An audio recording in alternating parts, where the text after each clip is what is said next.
You're in tune to GalaxyAfiwe.net, the only de-brainwashing station.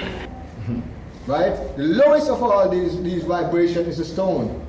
Because the stone, by the time all 10 years gone by, the stone probably just blink. You understand me? You understand me? It's like the insects also, the trees, them, they all have, it is only man now who, when you really check him, through consciousness, he is able to govern everything else.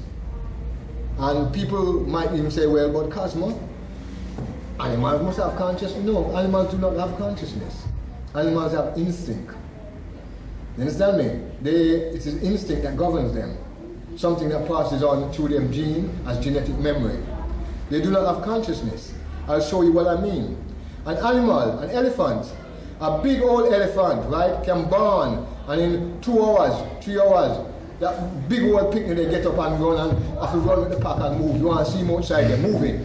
Right? A big old giraffe, born, and within a matter of hour and a half, 2 hours, him up on him feet and him have to outside there. Donkey, hippopotamus, them big massive thing there. Do you understand me? Them born, them up on them feet within an hour. Take man. You must see nothing lazy like this in your life. Some take a year, 80, or 2 years, some of them don't even walk yet. You understand what I'm saying to you? Right? But yet still, through consciousness, that same man is able to tame the elephant. He's able to ride the giraffe.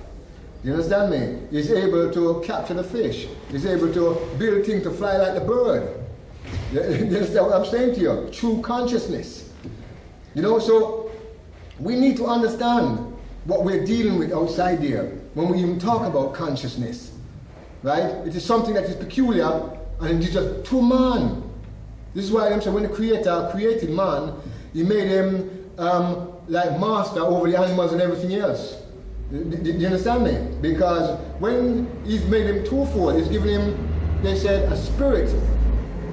Right? And this spirit now, right, you see, the Creator, right, man don't really understand the supremeness of his being, you know, because the Creator has made him both mortal and immortal.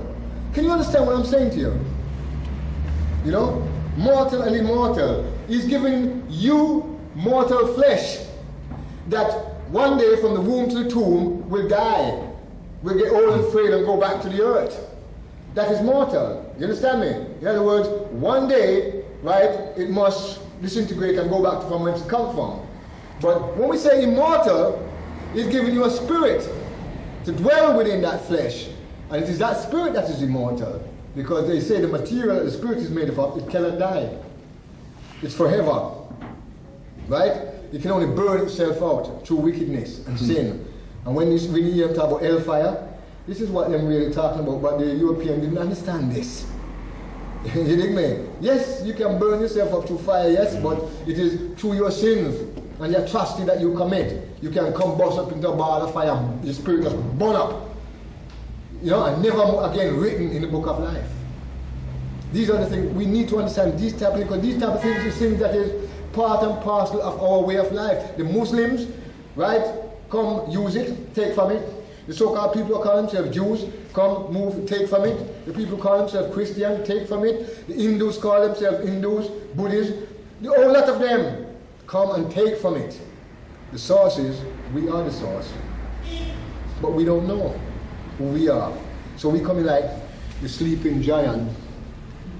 We there, we just, you know, we walking about in a state of slumber. It's like a king and a queen, right, who are the rightful rulers of this kingdom, right? But for some reason, they must sleep on a slumber like this. And everybody come tread upon them, walk upon them, kick them, piss upon them, excuse my language, do everything upon them. You understand me? Because they don't know and don't know that they don't know. That is the situation that we are in. And we need to reclaim this memory, right? We need to reclaim this knowledge, this information. Because without it, I'm telling you, going to the mental homes. The reason why so much of us is in the mental home is because we don't know and don't know who we are. We have a European mind, Eurocentric mind, and an African body. While the European mind is trying to do its thing, it's to the detriment of the African body. Do you understand what I'm saying to you?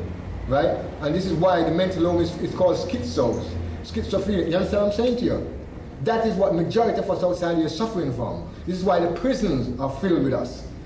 This is why we are imploding, self-imploding, going around. You know the greatest crime you have outside is black on black crime? Where black is killing black, black is hurting black, black is doing harm to black. You know? This type of this self-destruction that is outside here, right? It's as though it's indigenous to us. We've been programmed, right, away to actually implode. You know what implode mean? Right? That we explode within. And that is what's happening to us outside. This is why our children, cocaine, crack, heroin, you know, things that we don't even grow in our country, right, where we come from, right? These things are things that is being bombarded at us. And people can say, well, yeah, but black people bring them things upon themselves, man, but they want to use crack. No, no, no. What's happened is that the society and the system, right, is showing you, really and truly, that it's only because we don't really know. If you check America in the 60s, when black power uprising, black Muslim uprising, Nation of Islam, those people were going strong, United Snakes of America realized that realistically, these people, right, are now removing this veil that we've put over them, and they want a piece of the action. The people them start wake up now. The brothers were saying, well, you up now. If we don't get a piece of this cake here now, nobody now will get none, you know. The brother them grab some gun, rush all in a courthouse, George, and take out black prisoners. And shut off at George and said, oh, me want a piece of this action, you know. So riots was happening everywhere up and down America. So the United States government decided, well, listen, we need to have a buffer against this. We need to sort this out. So they backed Dr. Martin Luther King, right, to come up with a situation that really and truly, I have a dream. I have a dream, brother. I went to the mountaintop, and one day I see black children, white children, Indian children, Chinese children walking together, holding hands in hands in the name of the Lord. I have a dream. That's a bloody nightmare, man. That was no dream. That was a nightmare. Do you understand what I'm saying to you? Because it wasn't reality. He didn't have the power to define what the reality really was. The reality was that he was being used, right, as a buffer, right, to stop the majority of the black people and black youth who was going to go towards the Nation of Islam, black power, and those other people who was talking about black freedom, right, to make sure, well then, that they keep them away from that. That's what that was really about. Most of us didn't even understand that situation, really, because the media that was putting it out, it wasn't we that was defining it for ourselves, it was them who was defining it for us. And we believed it. You understand? Because media is very powerful. You've got to understand, the man outside here is a master illusionist. He creates illusions for you. And he presents it in such a way, why? You put an animal before you and say to God, and you bow down and kiss it too. And pray to it too. The way he put it to you. Through television, through newspaper, through radio. He convince you. You know? So these are the things that we need to look at outside here. When Martin Luther King came on the scene, right, what they done, they used Martin Luther King now to own off the total, because it was going to be a total black uprising in America.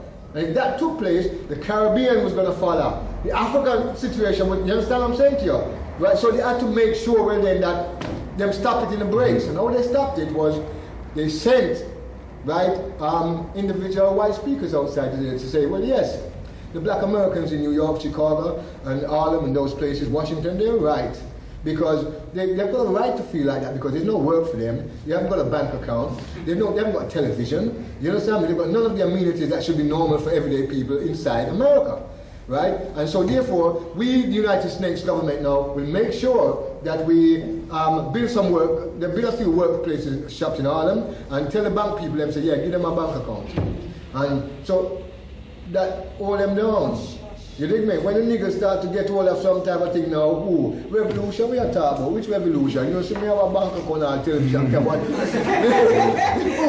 Well, me can watch what they call golden goal, and me can watch golden football and baseball for the box now, no. Just bring my lago indoors now, I'm not go up on the street corner now. You understand what I'm saying to you? That's the same thing they're doing now with all the kind of sports people like Type Linford Christie, and all the media, all the main kind of sports heroes with white partners. That is our norm. That's our aspiration. That's our dream. Like to serve with love. That was another thing. You can aspire to go out with this white woman and be a teacher, and we'll let you through the system to be that, and then you've made it, because this is how we define that we've made it. This is how we define how you've made it, sorry, being us. So if they put that definition out on air, and then all of a sudden you find that you put in an application form to be a teacher and you succeed, then you've made it. So who would be a revolutionary is now a teacher, sitting comfortably and got a class in front of you, or got his class in front of them. Yes. And so they take out the people who would aspire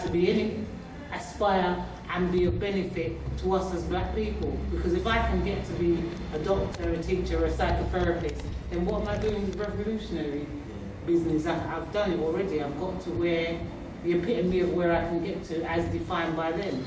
Yes, and I'm accepted by them too now. You know what I mean? Master accept me now. And go to parties. And, and give me along with the job when give me now, and give me enough money that I can get a car. A new car, and I can hold out a mortgage too.